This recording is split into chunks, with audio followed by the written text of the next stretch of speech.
Hello, everybody. Welcome to Stop Getting Ghosted. As you start filing into our virtual room, throw your name, where you are in the world, your LinkedIn into the chat. It's good to see where everyone's coming from, get the conversation started. We are, I think, midway through the Grow track and starting to see a lot of really interesting things build. What I love about the speakers in this track is that they all have interesting point of views that start to really see little places where you can build on your business. In this session, the little thing we're going to talk about is not little, actually. It's how do we make sure that proposal stage doesn't go south, that we don't go from a great discovery call where you spent some real time putting together something thoughtful, you hit send, and then there's nothing. I ran new business for a PR agency for years. It's the worst feeling in the world. Both just that waiting standpoint, and then now in the solo world when you yourself have put yourself out there. So we're going to try to not have that demoralizing feeling. We're going to not have the frustrating sense that it's about price or fit. It's just a step that Allison's going to walk us through today that most of us don't even know is missing. So a little plug before we get there for Lettuce, because when you're using Lettuce, you don't have to worry that you're missing tax payments. I will say, as a solo in my first year, it was nerve-wracking to not know if I'd set aside enough money for taxes. But now as a Lettuce S Corp, which I am, I'm running payroll all the time, I'm tracking what I owe quarterly, and I actually know what my numbers are heading into tax day. So, looping back to the conversation on hand, what that means is when you close a deal, which you all are going to close more now coming out of today, you'll know exactly what's netting, what's going to taxes, and what will be yours to keep. So a few more housekeeping items. We're going to run about 45 minutes today. Feel free to drop questions in the chat or the Q&A, and we'll try to grab them all, or most of them that we can at the end. If you haven't hopped on to the networking tab in a break, we'll have one after this session, and it's good to go over there and see who else you can get to know outside of the sessions that you've been on. You can follow Lettuce on LinkedIn and Instagram to stay in the loop with us after today. A good way to stay in the loop with us and with Allison is to check out the Offers tab, where we have some information on, like I said, offers. Specifically with Lettuce, you can get a free month if you sign up by the end of May, or if you're already a customer, we'll give you directions to see how you can get a free month in your dashboard. So, moving on to the task at hand. Allison is someone I have been watching during my solo career for the last 3 years. We have crossed paths in many ways, and I fully use the opportunity of the Solo Summit to get to know her, and I'm so glad I did. She is a 25-year veteran of B2B sales, and she's made it her mission to help boutique firms close more business without feeling slimy about it. As the founder of Sales Done Differently, her clients have closed millions in services to organizations like Charles Schwab, Nike, Gartner, J.Crew, and the ACLU. Allison herself is an advisory board member to Luminary and a proud member of the National LGBT Chamber of Commerce. Today, she's going to walk you through something she calls the Fingerprints Meeting. So it's a single, deliberate touch point between discovery and proposal that changes everything about your close rate. You should, I'm sure you will, leave immediately feeling like the fingerprints outline, sample scripting, and a question bank is something you can use today. So without further ado, take it away, Allison. Thank you so much, Lisa, and thank you, Lettuce, for having me. I'm really excited to be here.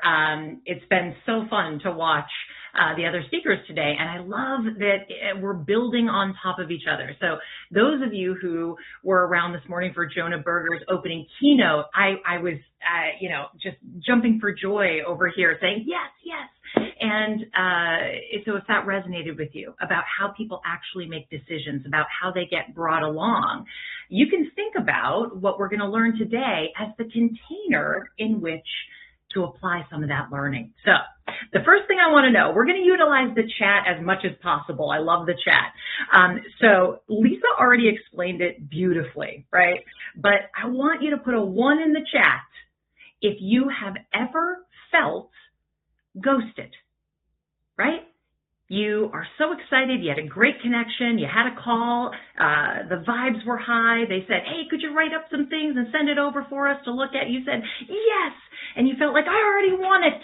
Okay, yes, all the ones are coming, And then crickets, right? How insulting, infuriating, and also what's wrong with me? And why do I stink at this? Ugh, it's the worst. It's the worst. Oh, your last 2 proposals ghosted you. Ugh, I'm so sorry. I'm so sorry. Listen, I'm going to admit something to you. To age myself, Lisa said I've been in sales for 25 years. I learned the lesson that I'm going to share with you today way too late, like embarrassingly late. So I'm really happy to be getting it to you, the solos who really are the heroes out here in the business world. All right, so let's talk about where we are headed in the next 40 minutes. I've got 4 beats for you. I'm going to start with a story, my sort of reckoning when my eyes finally got open so that we can really think about why proposals get ghosted. I'm going to give you a reframe on how to think about your proposals. Then we're going to talk about this thing called a Fingerprints Meeting, and I'm going to give you every single dang tool I can, because this is something that you can be here with me for 40 minutes and go out and use tomorrow. It is. I chose that deliberately. And before we close, we're going to get you in the mood to go out and try it now. Just stay with me. Look at my eyes, right? But up pinned on the top of the chat, I didn't want to, be fumbling around in the chat. You can go grab the resource guide now, but I almost prefer you stay right here and don't get distracted by that. But it is there, and it's going to be a big feature of what you get from me today. Okay, so let's get into it. Let me take you back to probably the most embarrassing, awful 6 months of my life in 2018, right? Not that long ago. Before then, I spent most of my career in media sales, big companies, big budgets, big presentations, and that's what was expected. It was the polish. It was the old razzle dazzle, right? That's what was expected. That's how we sold, and it worked marginally well. I have suspicions we could have done it better, but I was always, I'm not bragging, but maybe a little, I was always one of the top salespeople. And then I had a really rude awakening. In 2018, I got an opportunity to lead sales. It was for a scalable coaching company. Anybody out here working in the people space, selling to CHROs, chief people officers in that HR world? Well, back in 2018, it was really new to sell scalable coaching inside a company, not just for the C-suiters elite anymore, but we could actually go in and sell a lot of coaching spaces. That's all you need to know about that. But there are 2 really important things, is that while I was thinking, well, I can sell anything, I didn't realize thing number 1 was nobody had ever bought anything like this before. I was selling National Geographic advertising. Everybody knew what that was, right? No one knew what scalable coaching was. It was a bit new for them. And 2, the people I was selling to, the chief people officers, it was new for them as well, and they were a new buyer that acted a little differently than mine. And I offer that because it's really important to understand the situation we're in. What's new? Who's new to you? And so I dutifully went out with my beautiful deck, and I said, look what we can do. And chief people officers are so kind. They're smart. They're strategic. They got it right away. Holy cow, this thing that we've only been able to give to a small population, we could now conceivably give to our entire organization. They would lean in, they would say, tell me more. And by the end of the call, they would say, this is up, my mind is blown. Can you write up a proposal and send it to me ASAP? Our budget cycle's coming up. And I would walk out of there like I had just won the Super Bowl. I think you know where this is going.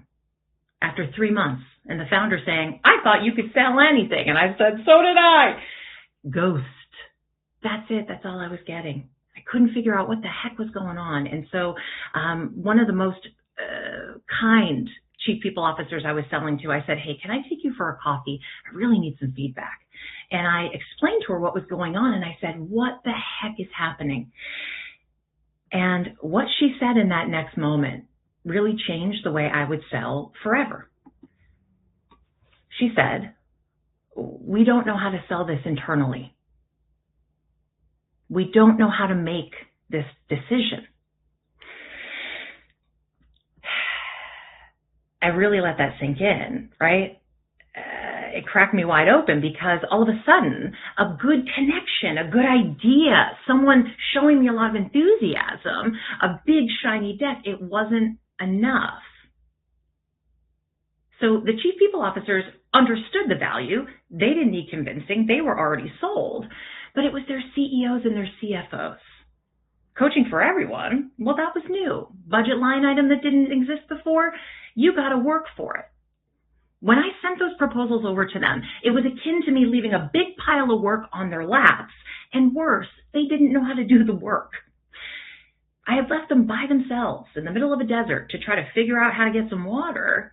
And that is not who I am as a human. Really woke up to the fact that the decision-making part and how things get done after the proposal is sent is really important. And it got me immediately asking a question to every prospect I had that changed the game for me forever. How does a proposal become a contract here? For those of you in my generation, remember Schoolhouse Rock's bill, how a bill becomes a law? That's what I think of every time, if that's useful for you. So now I want to pause because put a 1 in the chat if you sell directly to the decision maker. The chief people officer in this instance was what? A champion who had to go get approval. So some of you are thinking, okay, cool, but I sell to the decision maker. Put a 1 if you, yep, okay. This is what I need you to understand. If you sell to the sole decision maker, this is still a thing. It is true in both cases. When you're selling to the person who can technically say yes, they have what? Put them in the chat too if you think of more. Competing priorities, internal politics, a board or investors to answer to, a leadership team. They still have to sell internally and sometimes to themselves. Do you remember what Jonah Berger said this morning? The status quo, people, right? Is your solution going to put them in a better position next quarter, or should they be prioritizing something else? Or perhaps stay with the status quo because, honestly, it's less work, and who is not exhausted right now, right? In either case, to empower your buyers to make solid decisions and tip the scales in your favor of winning that proposal, it's your job not just to ensure a dog and pony, razzle-dazzle, shiny, slick proposal, but you have to give them greater confidence. As Jonah was saying, you have to bring them along, enroll them, right? That is how you get from proposal to contract with less friction and more yes. This is often hard. I'm sure many of you consider yourselves to be subject matter experts.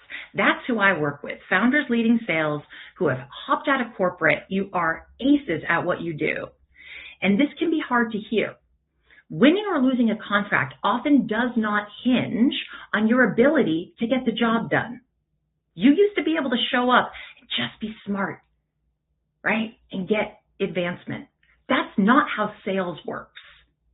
It is your ability to make sure that proposal is as it should be with your partnership to get it over the line. That's what makes the difference. So let's talk about this again, right? What does a typical path look like? And now I'm going to tell you 99% because I met one boutique change management agency that was already doing something like this.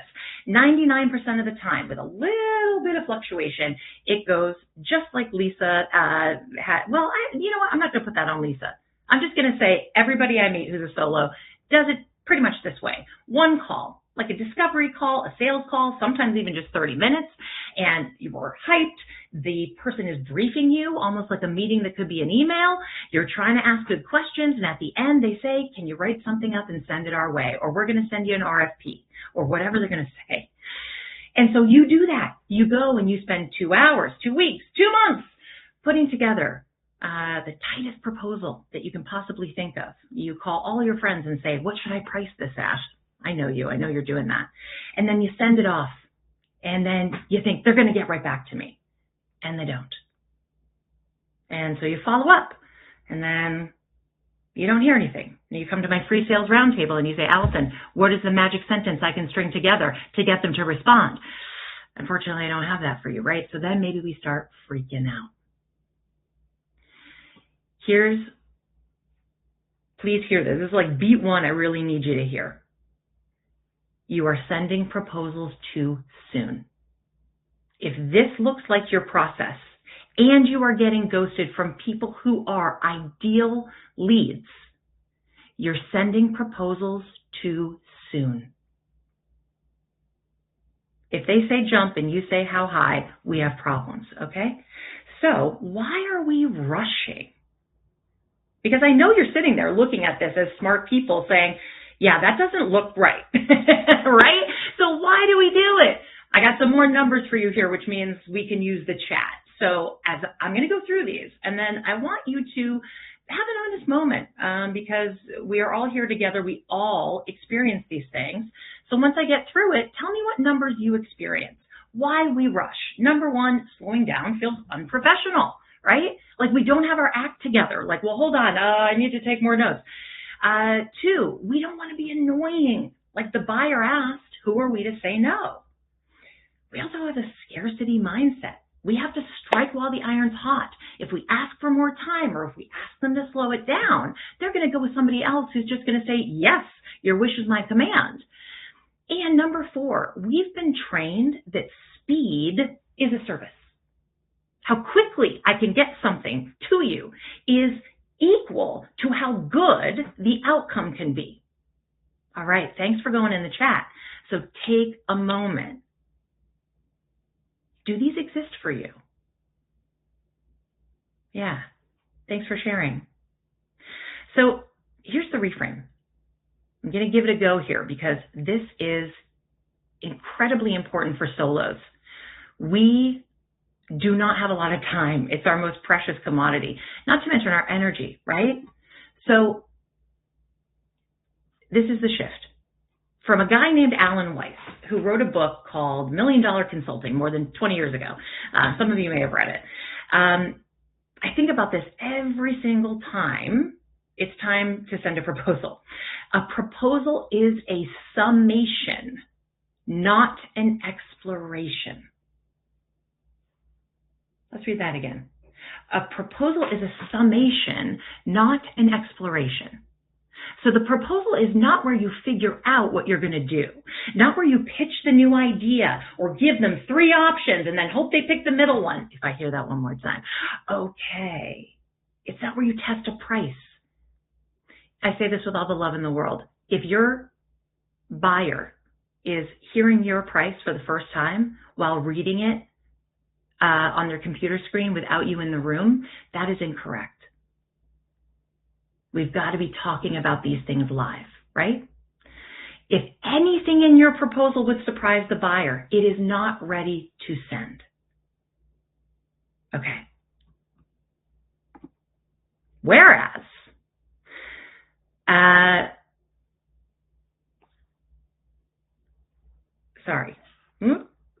new platform, right.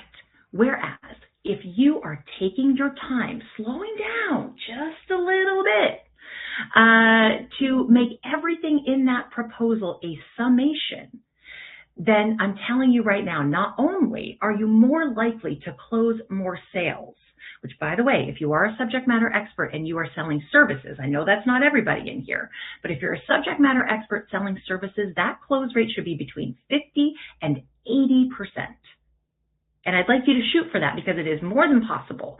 And this is a key part of it, right? So your job between now and the next proposal you send is to do your very best to make everything in at confirmation. Will you get to 100%? Maybe. If you get 5 to 10 to 20% closer to 100, I'm happy. That's going to be a good thing. So how do we get from thought starter to confirmation? I'm going to give you a little analogy. You know, if you want to be seeing a visual here. In one phrase, we slow it down and we do it with the buyer. So I know slowing down feels counterintuitive. I get that. It feels like you're losing momentum. It feels like you're risking a deal. But have this visual. There's two ways to run a race, two ways to run a sales process. One feels like a relay race, right? Where you are doing what you can, you're running after your leads, you finally get a call, you're passing one baton, you're exchanging information. Then you're running again to make sure you get that next call, and you're getting some information, and then they say, can you write a proposal? And you say yes. So then you have to run the longest leg all by yourself. You don't even have a track to run on. You don't know where you're going. And then you thrust that baton in the hand of your buyer, and you say, good luck, friend. I hope I see you at the finish line. And they have to all out sprint on their own. As opposed to how I want you to think about it, which is tethering your legs together and going shoulder to shoulder. No matter how clunky it might be at first, you're going to have to go slow. You're going to have to find each other's rhythms, and you're going to have to find the finish line together. That's the difference between being a vendor and a partner. We want to be a partner. And partners don't say how high when they say jump. They partner to make sure that that champion, that decision maker, is understanding all of their options. Again, like Mr. Berger said this morning. And you are walking them through it. Your buyers are overwhelmed.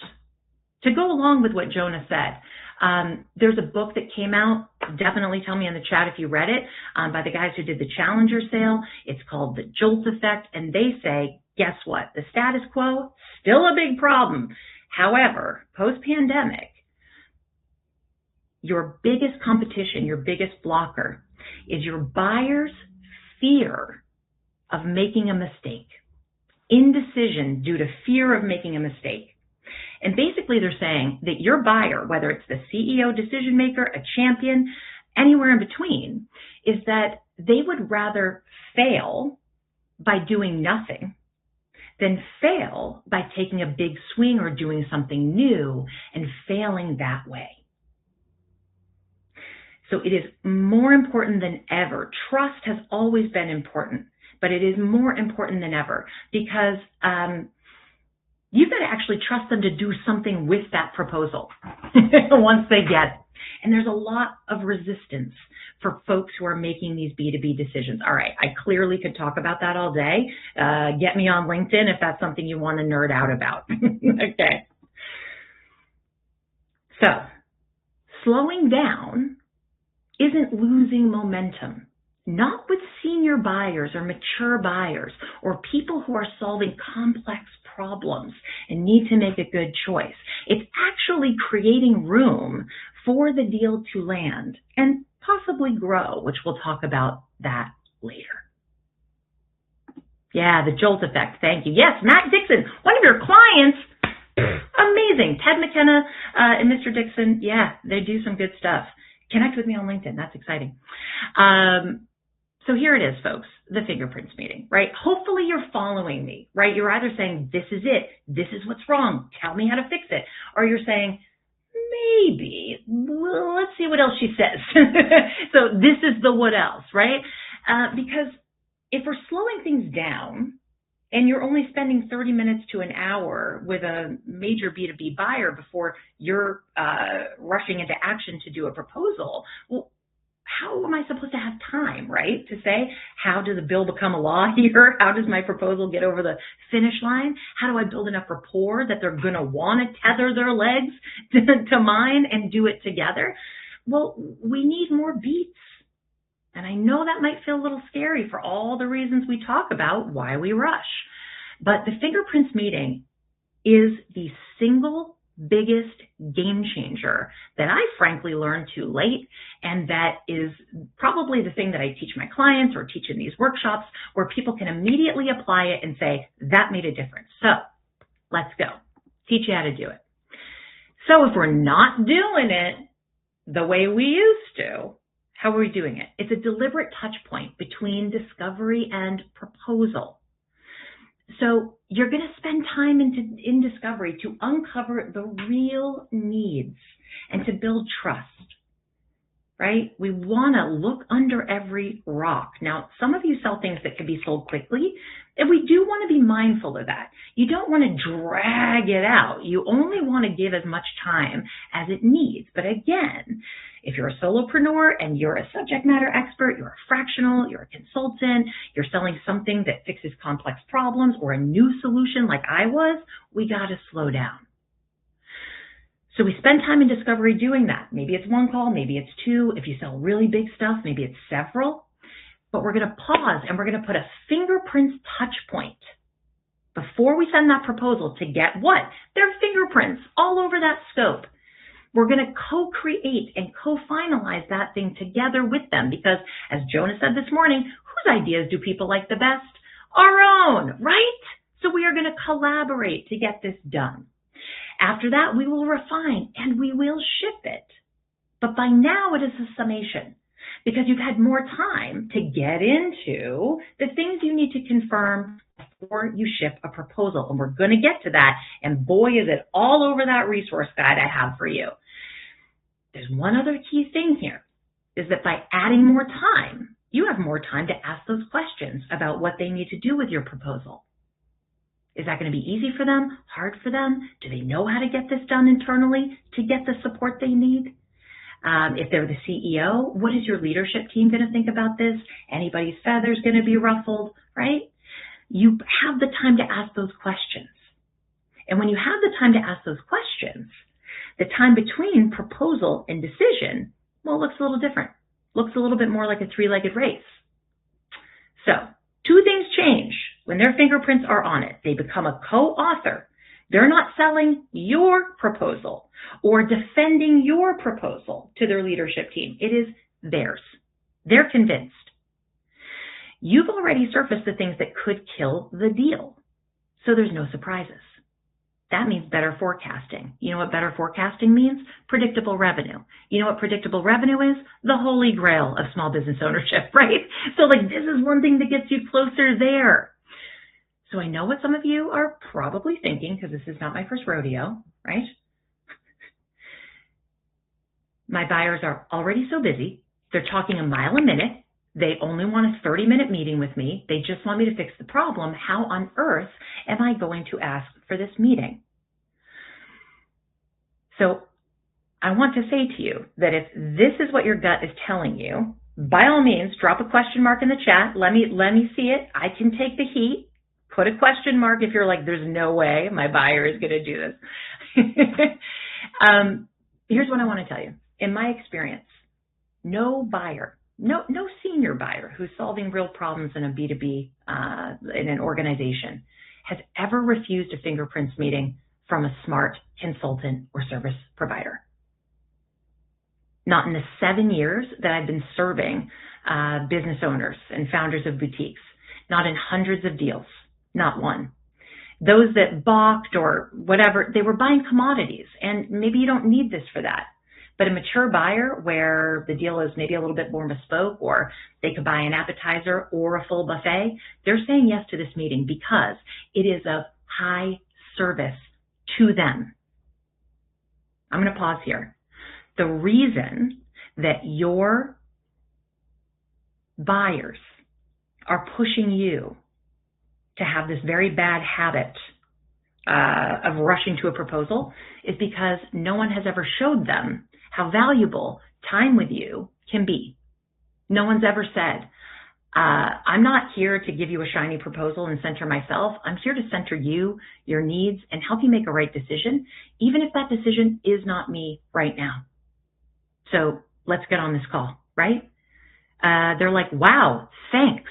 And so if there's competition in the mix, trust me, you're already ahead of it, right? Today's buyers are drowning. So when you ask for this meeting, you're signaling, I am going to lead. You can take this off your shoulders. I know what it takes to get you to a good solution. It is not an imposition. So how do you actually ask for it? Don't worry, this is in your resource guide. But I'm going to give you my best rendition. I might riff a little bit, right? Because we learn a pop song, then we can play jazz. So yes, I would love to submit. By the way, this is when they say, can you give me a proposal? Yes, we would love to submit a proposal. It's not going to take me long to start putting together my best ideas for you because, of course, we do this all the time. But ahead of sending it to you, I'm going to need to book another 30 or maybe 45 minutes to make sure, A, I fully understood the assignment, and to finalize the details together. So our clients like you with as much on their plates really love this approach because it eliminates so much back and forth, and I get to make sure that you really have what you need to take that proposal and go to your CFO. So how's Thursday?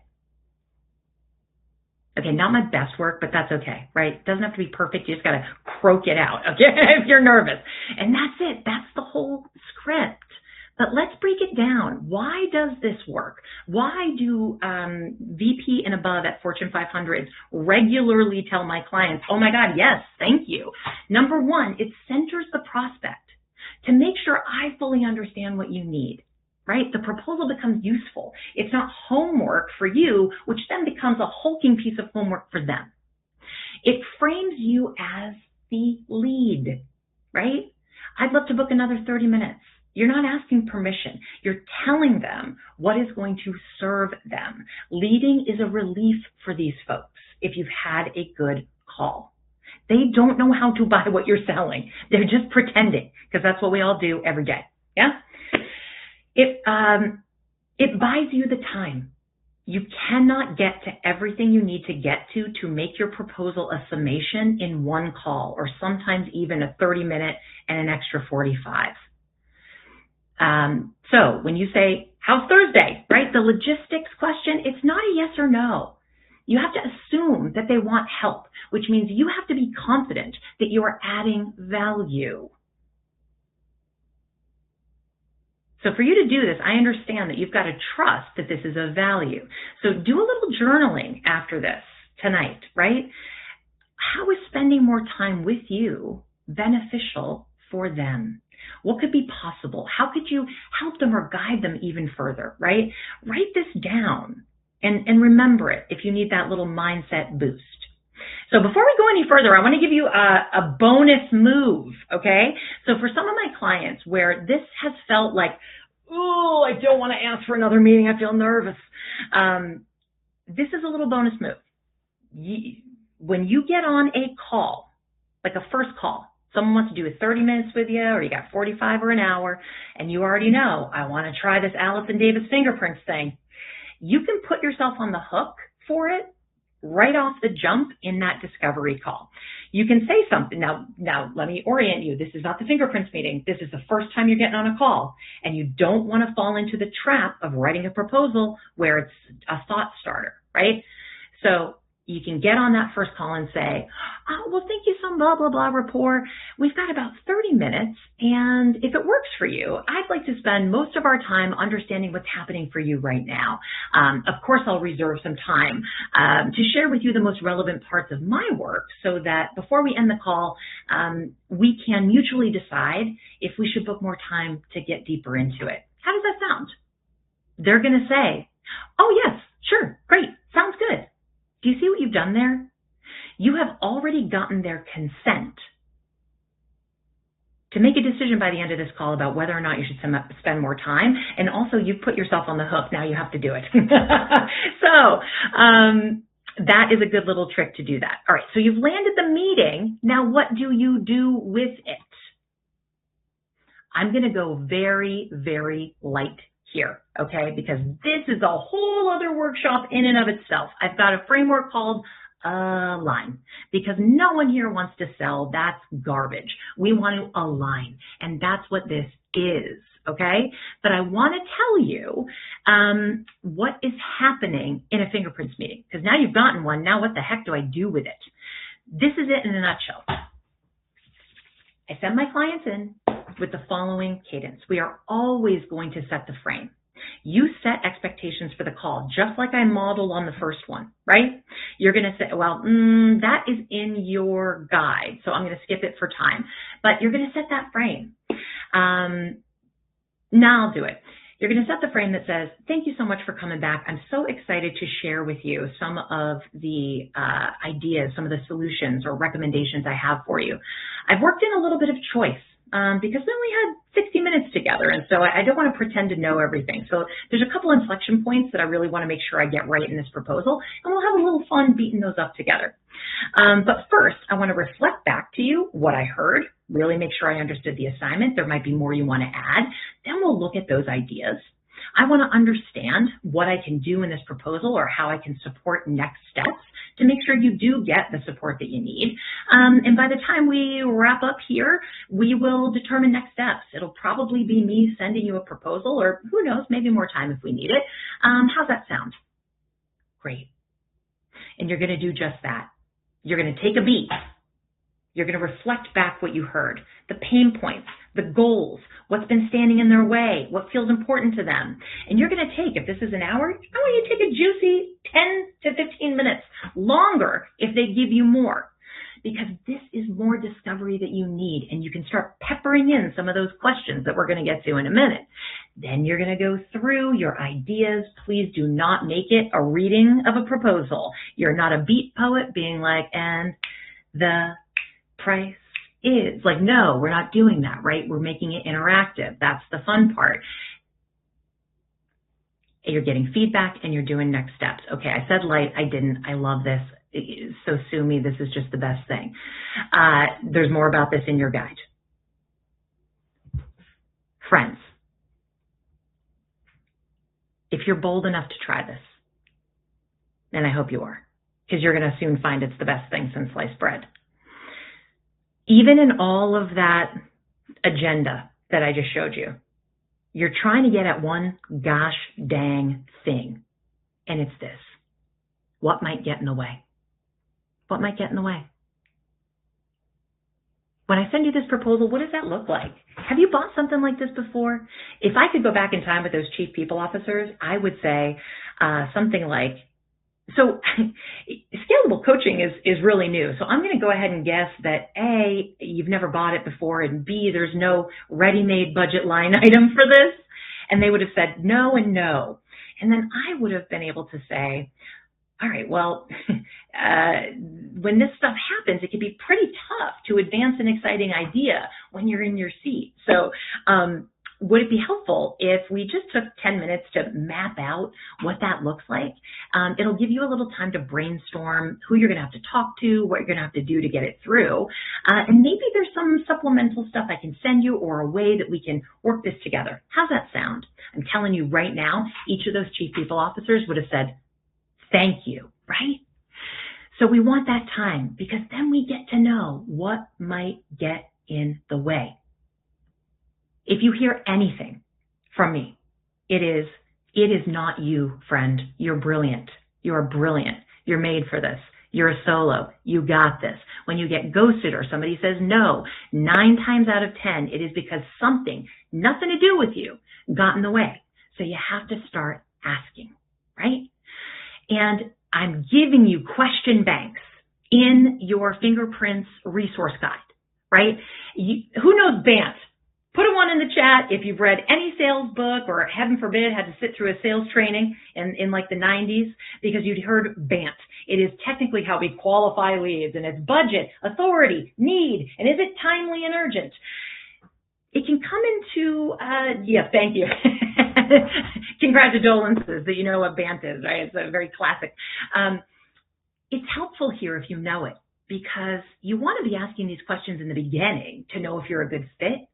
But you want to keep asking them as you go because you could say, might anything get in the way? And guess what they're going to say? No, not that I can think of. Thank you. Nope. You got to probe, right? What budget tensions might get in the way? Has money already been allocated or other departments competing for the money? Tell me how it is. I want to be sure that we're approaching this in a smart way that gets you some support that you need. I'm not going to go through each of these. You get this and more in the resource guide. But what I'm hoping you're seeing is how you can use this Fingerprints meeting time in ways that feel very valuable and are also probably some conversation landscapes that you've never traversed, unless The customer has brought it to you to say, oh, I don't know if I can get the CEO to do it. What would you suggest? That's a gift, right? We have to get that moment proactively. All right.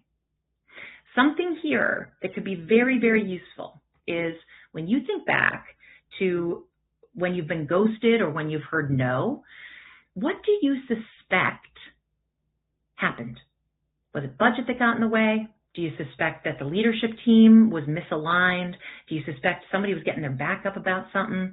Do you suspect that maybe there were bigger priorities and your thing just kept getting pushed and pushed and pushed until everybody felt so awkward about it they just forgot? Yeah, like whatever the thing is that you think mostly gets in the way, formulate your questions there first. Cut it off at the pass. All right. Oh man, I talk a lot. I had another story, but you know what? When you get the resource guide, I will have your emails. You know that. I'm going to record a little video for you. I'm going to tell you another story. And it's a story about how it seemed like a surefire shoe-in big contract for a cybersecurity firm right before I started working with them. And it was to a CEO who was losing millions of dollars a year until he fixed a cybersecurity issue. Now, you would think that she would have won that business in an instant, but she didn't, because somebody was causing some trouble in that organization. So again, if it's the boss, it can still mess up your deal. All right. I'm just going to reiterate, because I know this is coming at you fast and furious. Pain points don't matter. I know that sounds wild, right? They were losing millions of dollars in this story I was referencing. Doesn't matter. If there is misalignment internally, infighting, confusion, things going wrong, your deal could sit and then die. So it's really important for you to surface tensions. So if I'm sitting with a CEO, what I might say now is, so tell me what it looks like to make a solid decision here. What will you be weighing? You're obviously the decision maker, but whose buy-in would make this an even easier process? Things like that, yeah? Cool. One last tool to show you. Now, I shouldn't admit this because I teach this, but I got to tell you, the first time I heard about a mutual action plan, I was like, ooh, it's so formal. And so I want you to know that, like, if any of this makes you scudgy, like, I get it, and you can form this to your vibe, right? So if you're a solopreneur, you only have maybe a few customers because you're fractional or that's all you need. If your vibe is casual, people vibe with you, you do not have to make these things so formal, but I want you to hit the beats. A mutual action plan. Does anybody use one of these? I'd love to hear.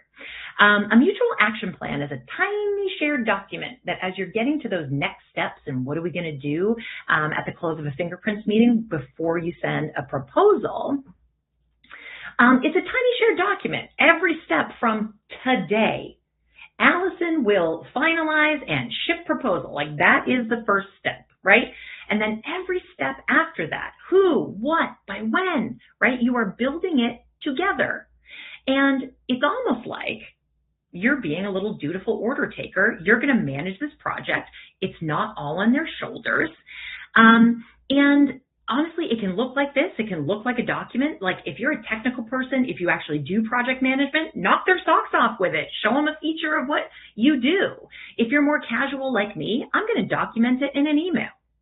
There's 4 reasons why this is brilliant, right? A casual email even. Is your buyer puts skin in the game here.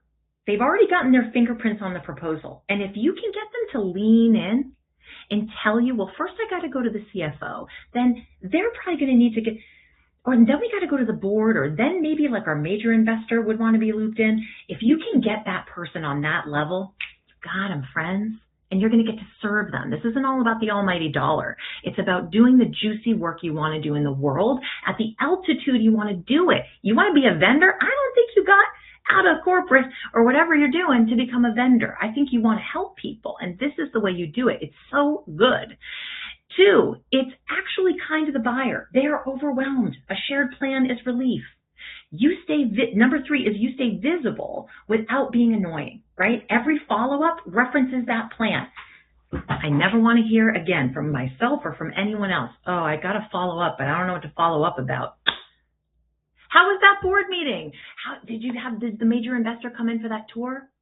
You know was it your kid's birthday? Like, you got to know this stuff up front so that you don't have to be like, just checking in. Like, that is terrible. Or here's a Harvard Business Review. It's fine. But it's like, no, we all want to go to the same destination, so let's get there. And the last but not least is that when something stalls, you can see it early. Here's the thing. Of all of the times we feel ghosted, we weren't ghosted every single one of those times, were we? We just felt that way. 2 weeks later, 2 months later, 2 years later, we get an email, hey, I was dusting off this proposal. We weren't actually ghosted, right? And so if you know the steps they're supposed to hit and they stop responding after I got to present to the board, well, probably the problem was with the board, right? And it just feels better energetically, and we deserve that. All right, so there's a template for this in your Fingerprints Meeting resource guide. We are over time. How does this happen? This is a ridiculous premise. Get the guide. Grab that guide. Can you see it pinned to the top of the chat? Grab the guide, print it out. But before you look too deeply into it, I want you to look at your calendar. Who's the next meeting you have? What's coming up? Maybe you're getting back together with a lead that went cold, or things went a little sideways, or you're re-engaging, or you have a fresh new lead. I want you to really think about that person. And then I want you to engage with the guide. And I want you to give it a try, a good old college try, to prep with that guide. It is not just about making sure you win any contract. I will follow up with you. I'll tell you a couple more stories, okay? And one of my favorite ones is, first and foremost, I want you to win more deals that are on the table for you to win. I want that close rate to increase. A secondary consequence of spending more time before you write a proposal and send it is that you can start selling more of the full buffet sooner. You don't have to sell an amuse-bouche or an appetizer. You could sell a full buffet. The Fingerprints Meeting, because it is designed for discovery, designed to continue that discovery and to uncover what might get in the way and who else should be involved and what else might happen and should we tackle that first. I worked with a DEI consultancy working with a Fortune 2 company in one of their departments. And I think she has the record. It was 3 or 4 Fingerprints meetings. And every time she went back, they kept coming up with a new idea. Well, if you're doing this, then maybe you should do that. And if you're going to be at the conference, maybe you should give the keynote. And if you're going to give the keynote, then maybe you should do consulting to make sure it's an equitable conference. $800,000 changed her business forever. So the Fingerprints meeting is also an upsell meeting. I'm just looking at my slides. Make sure everything else is in that guide for you. So you can grab it at the top, or if you want to use my fancy QR code that took me too long to figure out, then you can use that here. I want to thank you for coming here. I want to thank you for your willingness to consider something new that, by and large, before you do it the first time, for maybe 50%, maybe more of you, is going to feel uncomfortable. But I swear if you try it, you will do it again, and you will do it again, and you will get to say, hey, that Allison Davis really helped me in my first few years of business. And I would love that. So here's what's going to happen. You can grab your resource guide. Here's what's in it. Why this matters. A little refresher recap, right? You can share it with your business partner or your colleague. Landing the meeting, how you get a Fingerprints meeting, how you're going to lead that meeting, a BANT question bank, a mutual action plan template, and a little bonus. when you do write a proposal, there's some beats to hit in there for a service provider. So that's in there too.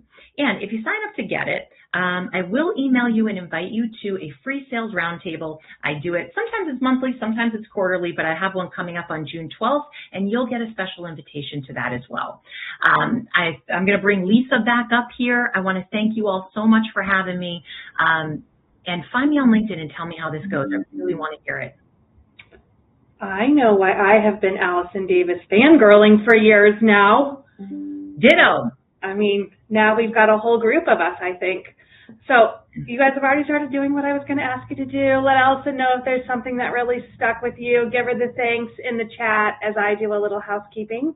We have 3 more sessions to go. I hope everyone joins us. If there is something stuck in your brain that you've been struggling with on your business or that you've learned today and you want to workshop a little bit more, we are going to host solo sessions coming out of the Solo Summit, where we've invited some leaders from our community partners to come. We'll put some people in the hot seat and work it all out together. So you can come, hopefully maybe be in the hot seat, or be a member of the audience to help give your advice. I think it'll be a really great next step after everyone takes on this learning and see where they can take it with their business, which it sounds like a lot of people in this session are already starting to do, Allison. So thank you so much. I think you guys got your Fingerprints guide. Under handouts is where you can click to find more offers. And I'm going to roll right into Bailey's session. I hope everyone follows me there, and we'll see everybody later. Thanks, everyone.